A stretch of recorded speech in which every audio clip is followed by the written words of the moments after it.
Yeah, guys, welcome back to the podcast. As always, we are brought to you by Mid-Mile Apparel.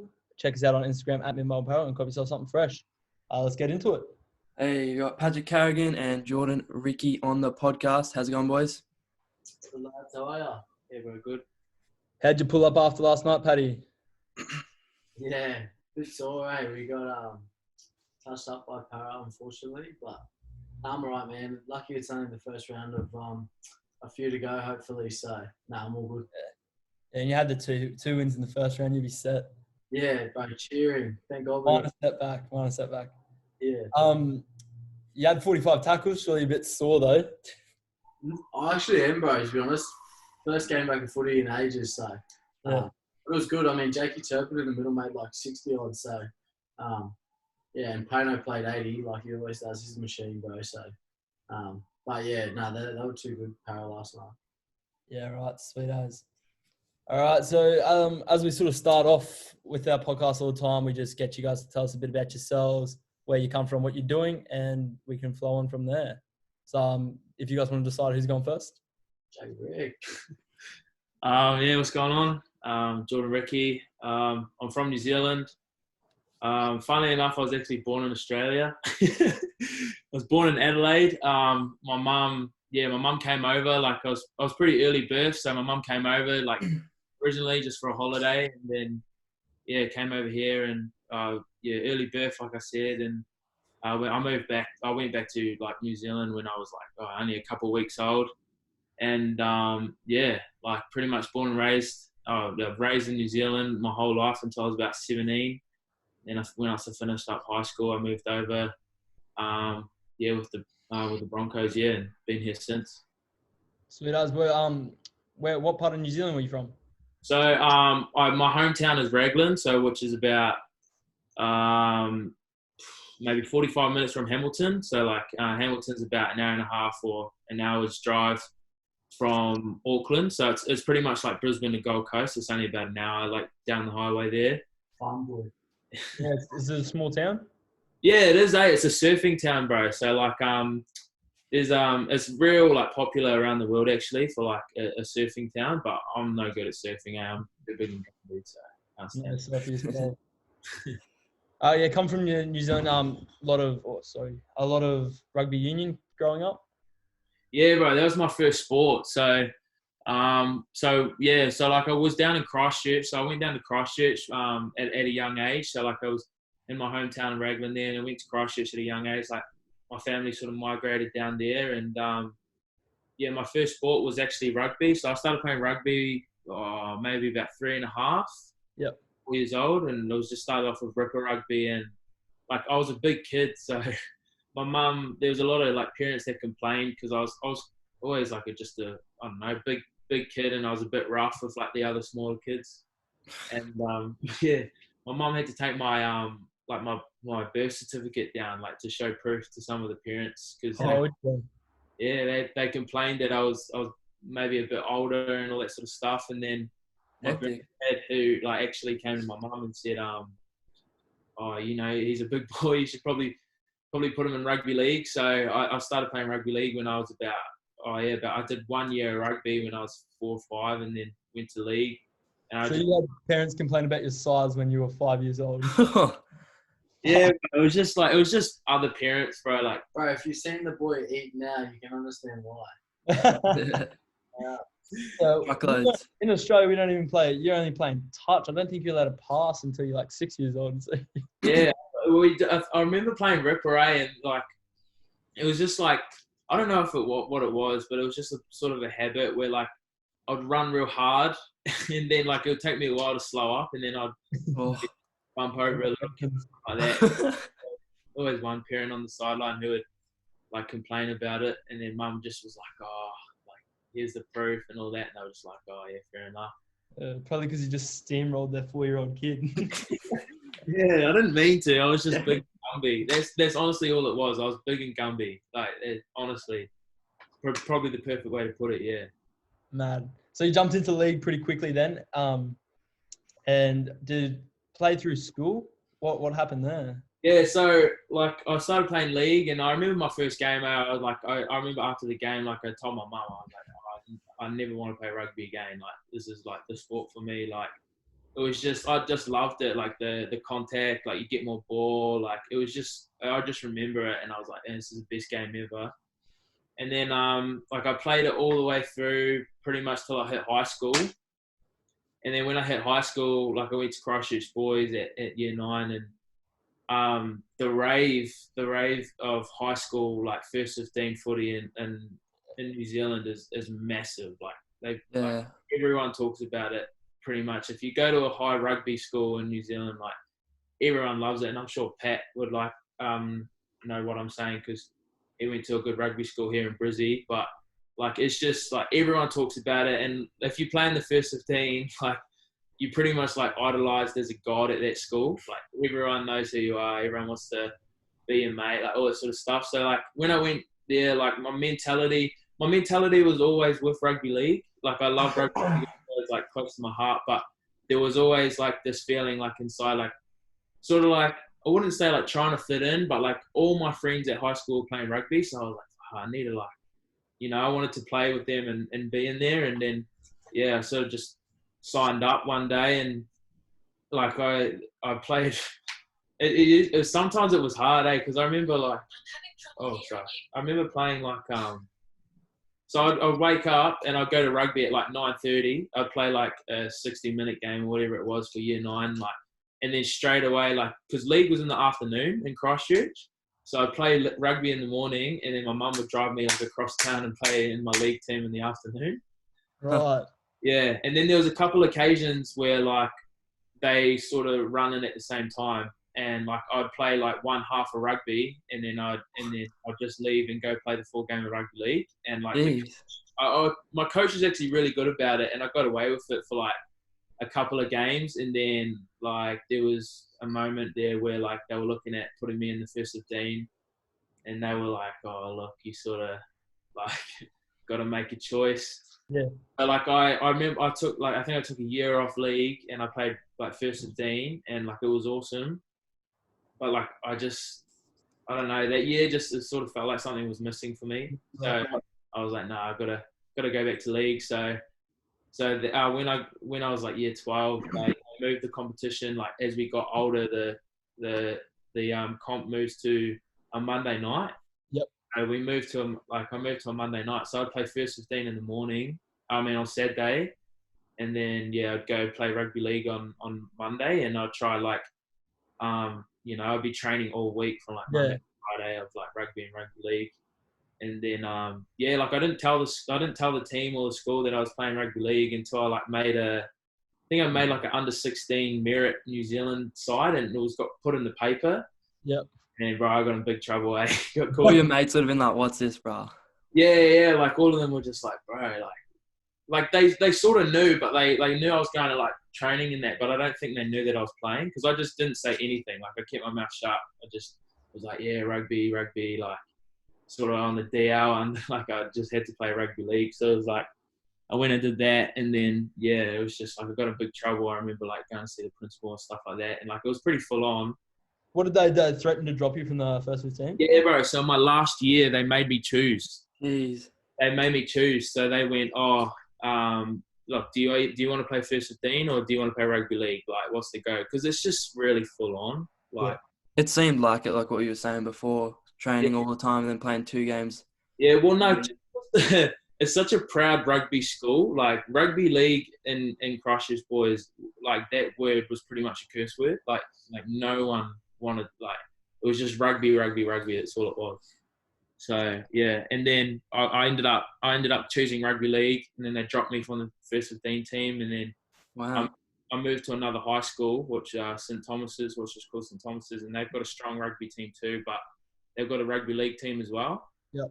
So that was like my next choice. So I remember like when they heard I got dropped, and I was sort of looking around, like I didn't really want to stay at the school because when I got dropped, I stayed there for a couple of weeks after, and bro, like the teachers and all my mates sort of turned on me, like sort of felt like I backstabbed them, but it wasn't the case at all. I was just sort of chasing my dream. Like I always wanted to play NRL since I was a young kid. Like I was watching Sonny Bill and Benji Marshall friggin' highlight videos, and that's all I wanted to do. And so went to St Thomas's, and then I finished off my last year of high school there, and yeah, I loved it.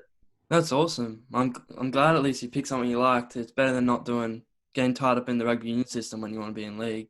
Yeah, bro, exactly. Yeah, it was just sort of felt like it was a sort of a piece missing for me when I didn't play, but no, I just loved it. I loved the game. So that gives us a pretty good background. We'll swing it over to you, Paddy. Yeah, boys. Well, yeah, as you know, my name's Paddy Carrigan, and yeah, I'm a Brizzy boy, born and raised here in Brizzy. Been at the Broncos since I first left school. Yeah, as Geordie, I went to Gregory Terrace here in Brizzy. I'm not sure if you guys know that. Yeah, we know Terrace. The old uni. So, but yeah, I was always a league and followed that through. Spent a bit of time out in the bush because my family are all from a place called Gundawindi, so it's a bit opposite to the freshie over here. But yeah, out in Queensland / New South Wales. So out with the Gundawindi Emus. Yeah, the old union team and the mighty Boars, mate. So yeah, no, it was good. Childhood was good, loved it, and just played footy and sport, bro. Loved sport. Was a bit of a chunkier, Gumby kid, like the fella next to me is probably. Both were. You guys must Keep rolling 4-year-olds. Bro, it must be how we're living together now or something. Hopefully it's not, but yeah, so grateful for where I am now. Hopefully a few more better games than last night to come, but there will be. Yeah, pretty good. You said you moved to Gregory Terrace. Was that straight away in start of high school, or what happened there? Like my mum and dad were always pretty big on, like, mums are pretty like always encouraged me to do my best in sport and everything, but you know, you had to have like an education and everything. So mum and dad were pretty hard on my case, and would always try and make me do like schoolwork and extra schoolwork and blah blah. So I actually went to Laurie's, like got sent to Laurie's in grade 5. Yeah. Don't know why. Just went to Laurie's from the local like primary school, and then yeah, got accepted rather to go to Terrace in grade 8, so I jumped across then. Right. And sort of just playing rugby union there. What position were you? I was like a 6 or an 8. Played 6 in the first for the last 2 years, but I stuck out of rucks, bro. No way. I just Playing first 15, you just rucks aren't for me. Bro, he reckons he was a goal kicker too.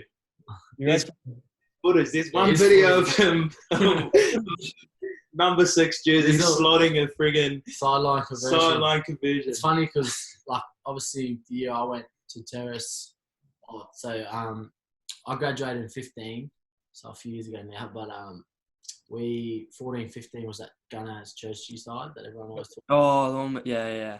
The boys, so it's funny how they're like a few of me mates now, but yeah, we got towed up in 14, bro, like pumped or something, and then lost by like 2 points in 14, but it was a bit better. We missed that last bit. I missed that last bit. Bit quiet there. What was that?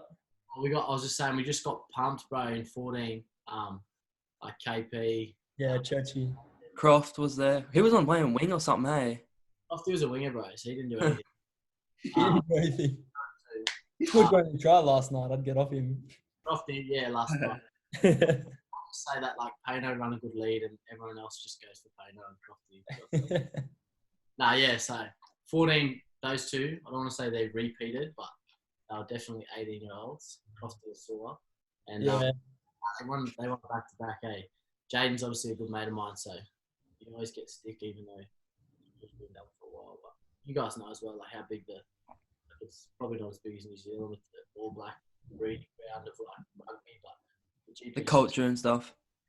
The GPS comps here is a bit of a big deal when you're in. Yeah, it's a huge deal, hey. Yeah. It's basically what's holding rugby union together, to be honest. Like, that's what literally it's literally holding it together. I've got a few good mates like playing the Super Rugby comp and that at the moment, but they're struggling, hey, like, I don't know. Hope they get back up. But the schoolboy footy is hectic standard and looks like it's I'm at a point where I'd almost rather watch like schoolboy footy than watch Super Rugby. Well, like, no disrespect, but I remember when I went to a Reds game like not long ago, and like at Suncorp, it's such a big stadium as it is, but like half of the stadium, like over half empty, but Yeah. might have been time of the game and that. But then you go to like, Terrace Nudgee, where I remember, or like 10,000 people. Yeah. someone, and bro, there's like 10,000 people, and it's like crazy atmosphere, and like, you got the next young wave of rookies, like.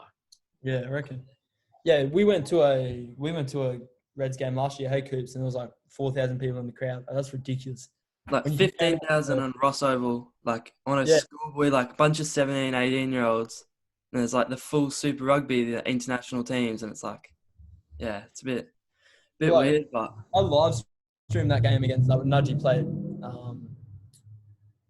Nudgee and TSS. Like I live streamed that, and most Super Rugby games I won't even sit down and watch. So it just shows, I reckon. Yeah, it's weird, hey. well, that's where all the talent comes from. Like just schoolboy rugby, just school. That's where all the talent comes from. That's where everyone watches. Yeah.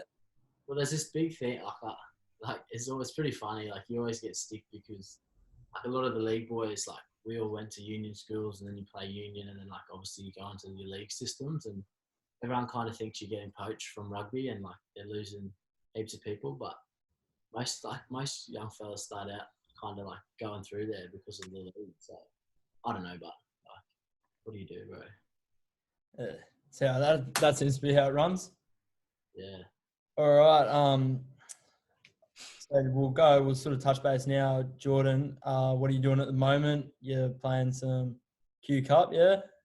Oh yeah, I was. I was playing Q Cup, yeah. Yeah, I like obviously like we had pre-season, and probably like it was up there, like it was tough, eh? Yeah, It was, our preseason was hectic. So like when we rolled out of like the first 2 rounds on a high after like 2 wins, and then like a 10-week layoff, it was like Yeah. because like we literally got pumped like yeah, for bro. Yeah. 15 weeks. Just obviously last year ended pretty embarrassingly, bro. So Yeah. the whole for 15 weeks, like every day you rock up, get smashed, eh? Yeah. And then like to have 2 games that went like pretty good, and then have a 10-week layoff would like it was just a bit. It was bummer, eh? it was funny too, because like when the older boys, because like me and Pat started November 1, but like the older boys started like if it's been like their 6th or 8th preseason, they can sort of roll in like maybe 2 or 3 weeks like a bit later than us. And Yeah, I heard about that. bro, it was like when we're getting flogged, bro, like I mean flogged, like nearly 40-degree, like midday, like just running bloody 200-300 meters under friggin' certain time, and you're doing like friggin' 8 sets. And all you hear, there was always one guy on the team, it was mostly Lodgy actually, who would just be like, oh, nothing hurts more than losing 58-0 in front of 58,000 people. So like that's that whole mentality, eh? Like Fuels you fire. yeah, and preseason was just legit that game. Like that game just like that's all they talked about was just pretty much like when we're getting absolutely flogged, like I said, and then like all it takes was someone to just go, oh, what about that Carrigan game? And then it would just like sort of spark the boys back up again, because like obviously we like you don't want that to happen again. So yeah, so like it was just a good like motivator and sort of added fuel to the fire as well. And yeah. You go through a 15-week preseason. I can imagine anxiety before every day, throwing up every day. And you played 2 games and you're done. And then you have to run another preseason is over like, what, 3 weeks? Yeah, it was about 2 weeks. I was injured, bro. I got injured in round 1. Like first, Oh, okay. like I was playing for Norse and Mackay, and bro, the first 15 minutes I had torn my MCL, and I was gutted. Oh no. I was gutted because it was such a long like preseason as well. Yeah. So frustrating, but Would have been match fit too. I was probably the strongest I've ever been like in my whole life, and that would probably back me up as well. Like those boys, the starting 17 that went into the Cowboys game, like it would have been fittest, strongest some of like those boys being.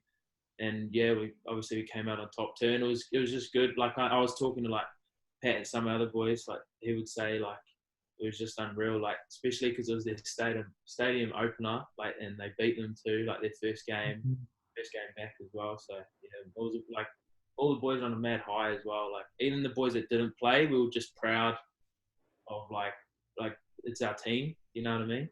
Yeah, it was a mad game too. Hey, Fafita with his big run up the middle, that was impressive. Yeah. Right. He's a man child, eh? Oh, we've lost you. You still there? Oh, you there? We missed that last bit. You broke up. Guys, I don't know about. I reckon he's a bit like Geordie, bro. They need to get his birth certificate out. He's huge, man. There's no way. What is he? 19, 20? 20 now, isn't he? 20, Yeah, 20. Yeah, my age. No way. Big. Yeah. Bro, it's He was funny. big at school too. That's the funny thing. Like he was so large, dude. It's like a running fridge, man. He's out at the moment. He's busted up. Yeah, apparently till like a month or something. Yeah, bro, probably a month ago. So. I had him in Supercoach. Actually sucked. Yeah, really.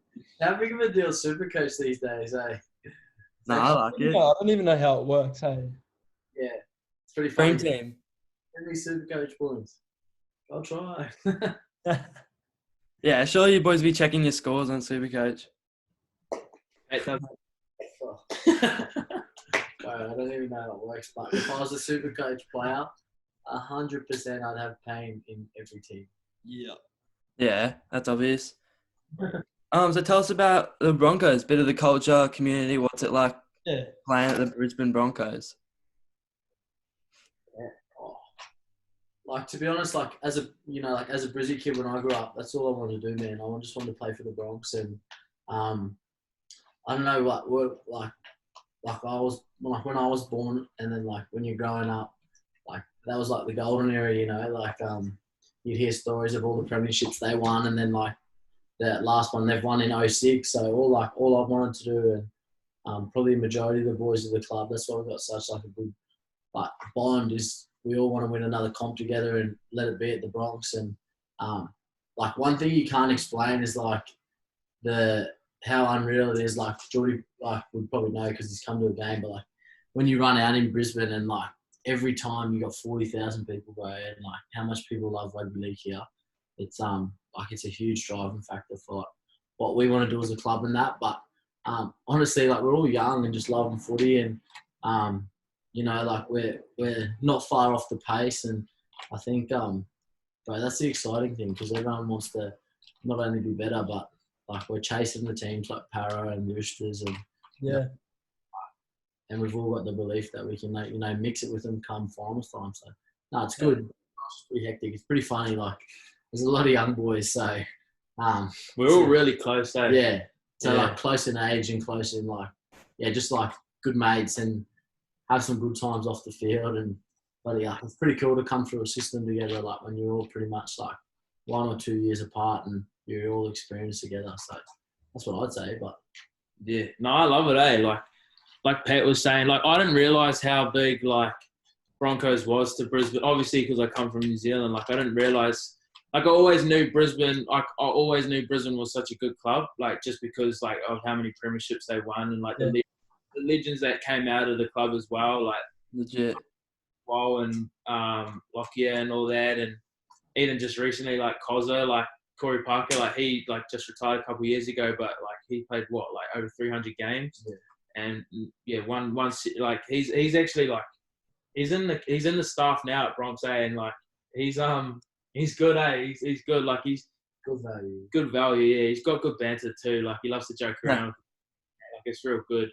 But yeah, like I didn't realise how big like Broncos was to Brisbane, but when I first moved here, like I remember my very first Broncos game I went to, like when I first signed with Broncos, like on like a under 20s deal, like they flew me over for like a camp, and I remember going to a game, like there was a few of us, like there was 2 or 3 New Zealand boys in the like under 20 system as well. And we went to a Brisbane game, and I remember sitting down in Suncorp like watching the boys play, and I was like 16, 17.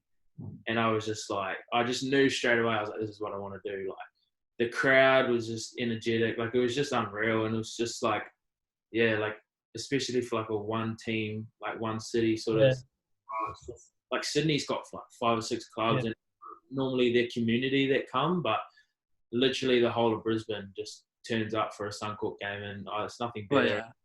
Yeah, no, it's just good too, like supporting the boys as well, like Pat, like, because I've been at the club for like, I've been in the NRL system now for like nearly 2 years, but like coming up through like the under-20s and that, it's just a real proud moment of like seeing the boys like running out on the pitch and in front of the crowd, but also doing the city proud if they have a good win and all that. And like, you just want to be a part of that. And, you know, it drives you, for me, like I haven't debuted yet, but it drives me to want to be alongside those boys and when they're running out. And yeah, no, it's good.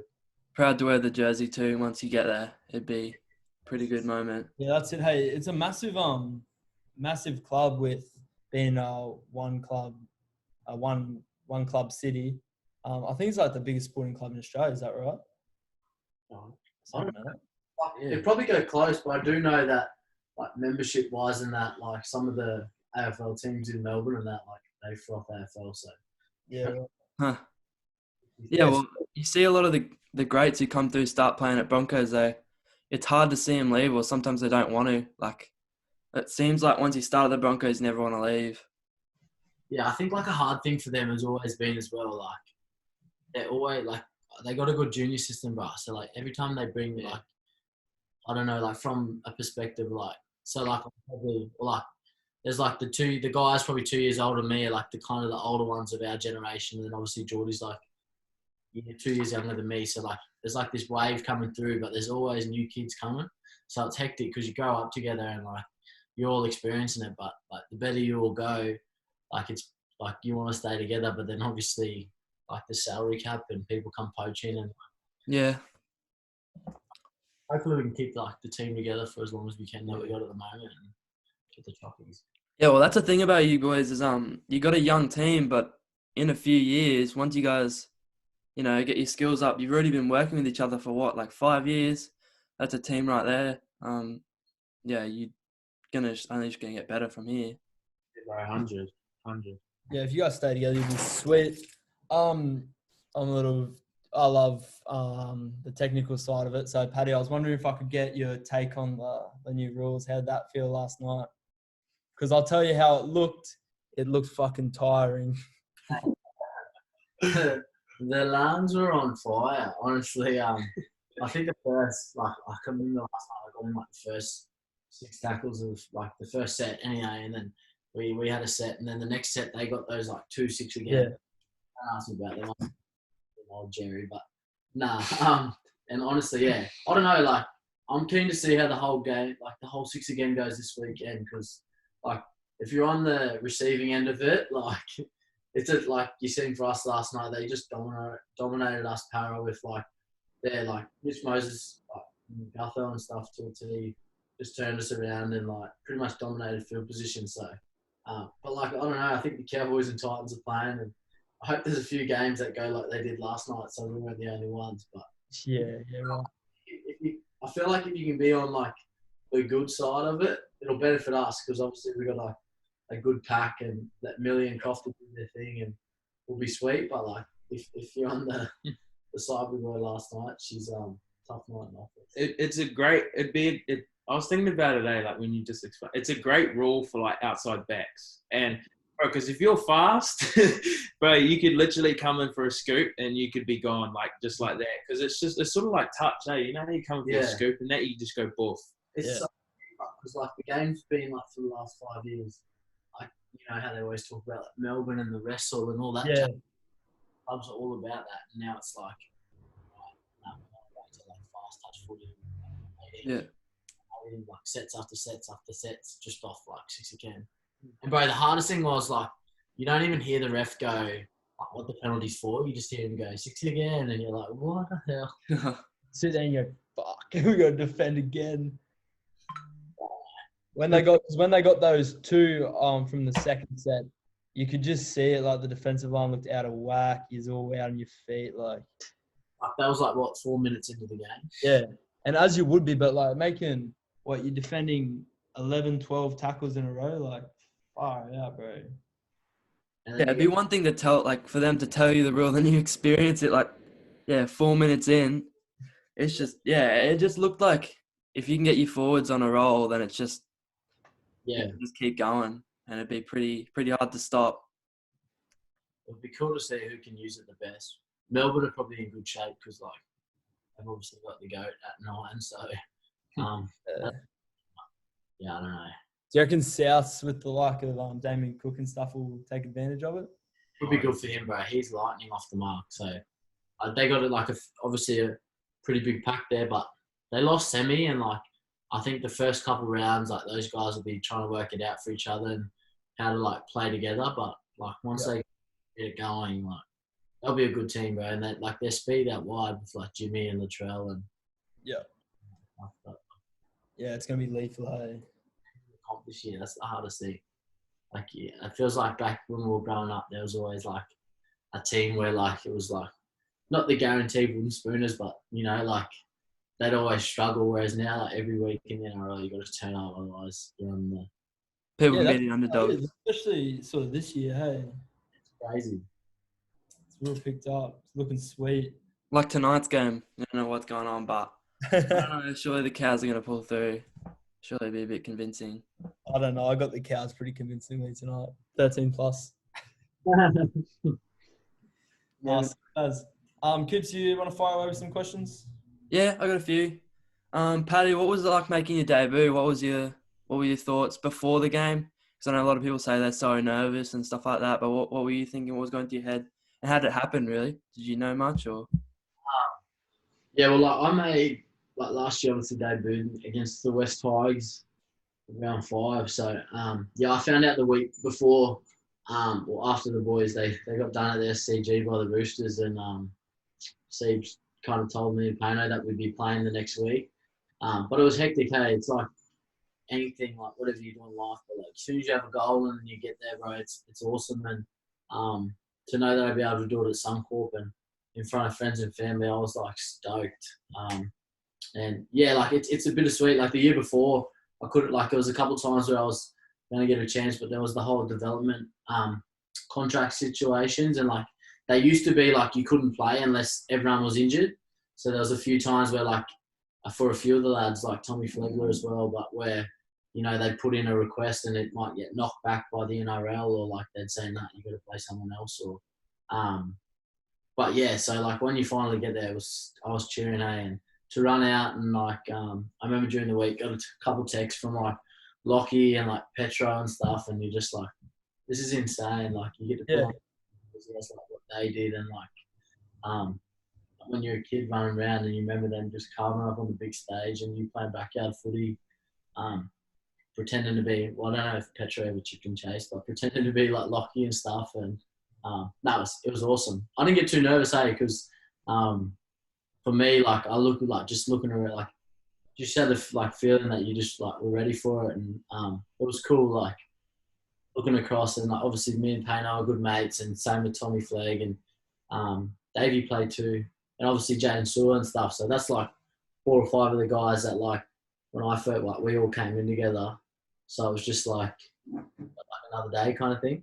Yeah, but, it's pretty cool. Mine's like a pretty stock standard debut, but there's some interesting ones, bro. Like Davey Fafita was like walking through a shopping centre, and one of the boys got sick, and like he wasn't even supposed to play, and it was like 2 hours from game day, and you know he had to jet off the game. So like that was me, I would have had a bit of head noise, but Tony's one was pretty cool too, eh? Yeah. He only found out like the day before as well. Yeah. All those ones. So that's hectic. Yeah. Jordan's next day. Right. Yeah.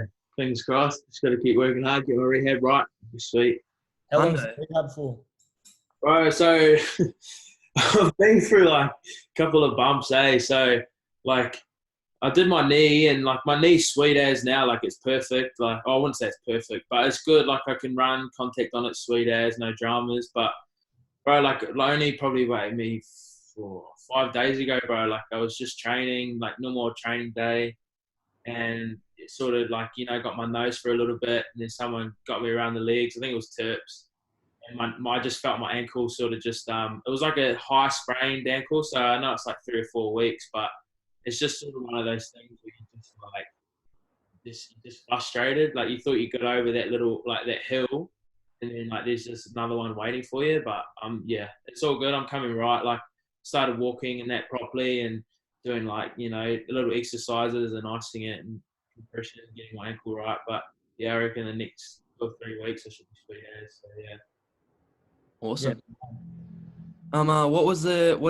How do you see the competition? A lot of people talked about back in New Zealand, just like the culture and just how it was playing. How do you rate it against Brizzy or just footy culture in general in Australia? So I'm interested in that sort of thing. Bro, to be honest, like, as in like sort of like the culture between New Zealand and Australia, but in rugby league or just in sports in general? I mean, just you playing in the two different countries, like the different experiences you got. I don't know if it was different for you, but I remember when I came over here and I played Mal Meninga, like under 18s, it was it was fast, bro. Like it was just so fast here. Like, and the boys were like, don't get me wrong, like I love New Zealand, I love the footy there, but like it's just way more skillful here. Like a lot more say that. fast paced, like a lot more technical as well, like in attack and defense. But like in New Zealand, like it's pretty much legit get the ball, run it straight. Like no footwork, just a big wind up, and there'd be these two big boppers, bro, that would just go hard at each other. And it's always mean to see a mad hit, but when I came over here, I was just like far out. It was just so quick, and that's when I realized I was like, man, I need to get my fitness up a bit more. So worked a bit hard on my fitness and like my footy brain, like it was all right for like me coming out of New Zealand, but it just, when I came over here, like my first couple of games, I was just like, man, like these kids are like a whole nother level.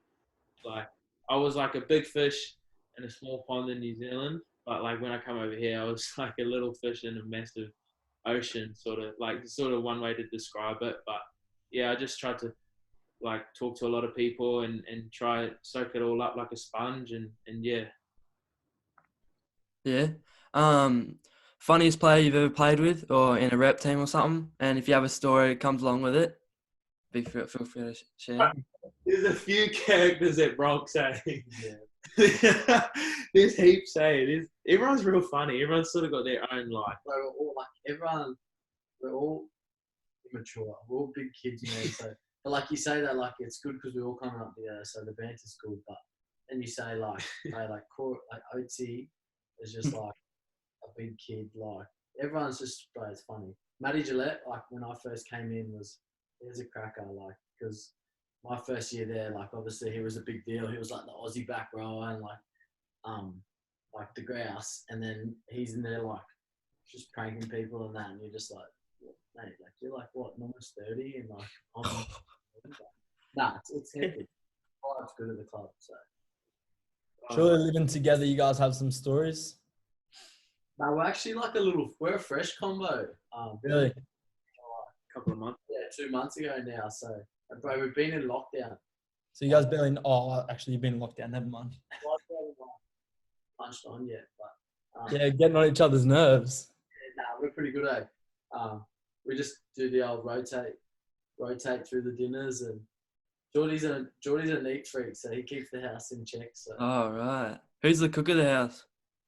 Oh, bro, he's grouse. Like, don't get me wrong, he's a good cook, but I back myself, bro. Like, I reckon I'm pretty good, but I don't think I'm Paddy level, but I'm getting there. Like, every time he's cooking and that, I'll sort of like watch closely, or when I'm eating it, I was like, oh, what'd you put in here? Like, sort of ask what he did and that, but. Getting some tips. Yeah, 100. But like it's no, without a doubt, the best cook in the house would be Paddy, 100%. But surely I wouldn't be too far off. Paddy, what are your thoughts on that, bro? No comment. The kid knows, lad. The kid knows. Doing that. Oh. All right, Mad. Coops, you got anything else? I know there's a game right. at the moment. But... Really, maybe just any hobbies you want us to learn outside of rugby that keeps you busy? Anything we know about? We've had nearly everything, so. We're going to stop calling rugby a hobby, hey? Because to these guys, it's not a hobby, it's a job. Yeah, so outside of your job, anything else you do that, yeah? The kid keeps talking about his golf game, but Oh, yeah, we've had a few golfers. I'm not a golfer. But I don't mind that. I honestly, because when I was growing up, I was raised by my grandparents, So my granddad, bro, he's mad golf, like loves it. Like he loves rugby league, but bro, like golf is like probably his like go-to. Like he loves golf, and I was his caddy. I remember like he'd go on tournaments and that, and like I was his caddy. Like I remember when I was like 8 years old, bro, I invented like this. I thought I was mad. Like thought I was, I invented like this bike, bro, that I could like lock the bloody caddy friggin' golf bag onto it. So like I'll just follow him around on a bike because I used to hate pulling it and walking because you know when when your granddad and all that tells you to do something, you sort of do a quick snap. But Yeah. I made like this little invention and like as I was getting like a bit older, like coming through high school, I ended up just playing. Like I remember he asked me and I was like, I don't know, 14, 15. And then I just like, I really enjoyed it. Like it was just, I don't know, it's pretty serving. Yeah. But probably our main hobbies, bro, would be like, we're both like real big family people. Yeah. So he's a massive family person and so am I. Like family's first for us. And friends and that. So Friends as well, yeah. So we just hang out with people most of the time. So it's been a bit annoying, like this whole Corona thing. Yeah. Counting down. Yeah. The kid fancies himself on COD. So like any out there, if you right. could share a story, I reckon. Yeah. Is that the go-to game, COD? bro, there's a few, Like a lot of the boys get it, especially during this lockdown thing for us. Like, bro, like a lot of the boys would play. Like, there's always like a couple of boys that would like be jamming Fortnite, like Jermaine, Herbie, and Joffa. Jermaine Isako, bro. I did not think that. Yeah, bro, Jermaine loves 4-day. He loves it. Like, he hates COD. I don't know why. I've tried to, like, he's got it, but, like, he just doesn't, he'd prefer Fortnite. But Herbie's actual grouse, bro. Herbie looks like a gamer, though. He looks like a low-key gamer. He spends too much time. He spends so much time on it. Like, he probably, it's probably the PS4 and doing his hair. Are probably the two most things that he spends the most time on. Hey. Bro, Herbie, Herbie, bro, he's funny, bro. He's a good kid. That hit he made last night was pretty good, too. On Gutho. Yeah. Oh, he was dusty after that hit. Oh, reaching and all, For Gutho, too, he seemed indestructible last night as well, but, yeah, that one put him down a little bit. Yeah, like, you got to watch what you say because Pat will start getting angry. Nah. So we have a joke, bro, in the club. Like we always muck around with her because he debuted against Cronulla, and like all the trainers always get into him, like because he had a pretty good game that game and like took heaps of tough carries and like there's a little joke going around that he yelled out like during the game at Gallen going like I'm more than a winger, but like in a pommy voice I can't do it. Rates himself the kid. Like, nah, he's arrogant. Oh, right. Bro, there's confident and then there's Herbie. Oh. I'm not. No comment. No, but I'm throwing him under the bus. He's throwing me under the bus. Don't worry. We'll try and get him on next time. He'll be right. He's funny though. He's funny. Yeah. oh man. Awesome, bro. Well, thanks so That's much. it from me, yeah. Yeah. Been good. Cheers, boys. Awesome. Yeah, thanks for having us. Cheers. Thanks for jumping on. Good luck with the rest of your season, guys, and enjoy the games this weekend and tonight, eh? 2 days, bro. Thank you.